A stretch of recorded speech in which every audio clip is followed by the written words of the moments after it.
CRPF ജവാൻ വിഷ്ണുവിന്റെ അപ്രതീക്ഷിത വിയോഗത്തിന്റെ ഞെട്ടലിലാണ് ആ കുടുംബം. 8 വർഷങ്ങൾക്ക് മുൻപ് ഇതേ അവസ്ഥയിലൂടെ കടന്നുപോയൊരു കുടുംബമുണ്ട് ഇതേയിടത്ത്. 2016 ജൂൺ 25 ജമ്മു കശ്മീരിലുണ്ടായ ഭീകരാക്രമണത്തിൽ വെടിയേറ്റ് വീരമൃത്യു വരിച്ച ജയചന്ദ്രൻ നായരുടെ കുടുംബം.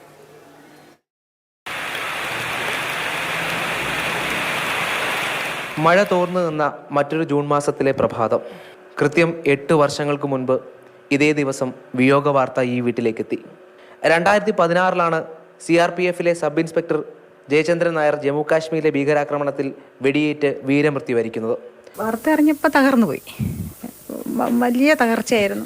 ചിറകുടിഞ്ഞ പക്ഷിയെന്ന് പറയാമല്ലോ, അതുപോലെ ആയിപ്പോയി. 2017 എനിക്ക് റവന്യൂ ഡിപ്പാർട്ട്മെൻറ്റ് ജോലി കിട്ടി. അതിൽ നിന്ന് കുറേശ്ശെ റിക്കവറായി. വിഷ്ണുവിനെ പോലെ വീടെന്ന സ്വപ്നം പൂർത്തിയാക്കി മടങ്ങുമ്പോഴാണ് ജയചന്ദ്രൻ്റെയും വിയോഗം. അച്ഛൻ്റെ ഓർമ്മകൾക്ക് ഒറ്റ പേരാണ്. നല്ല അഭിമാനമാണ്. എനിക്ക് അന്നും ഇന്നും ഒരുപോലെയാണ്. അഭിമാനം മാത്രം. വീടിന് മുന്നിലെ റോഡും ആദരവിൻ്റെ ചിഹ്നമാണ്.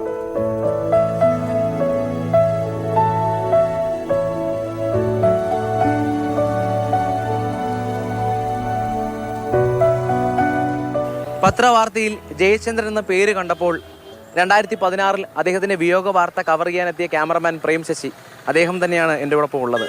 അദ്ദേഹം ആ പേര് ഓർത്തെടുക്കുന്നു, ആ വീട് ഓർത്തെടുക്കുന്നു, ആ കുടുംബത്തെ കാണാൻ ചെല്ലുന്നു.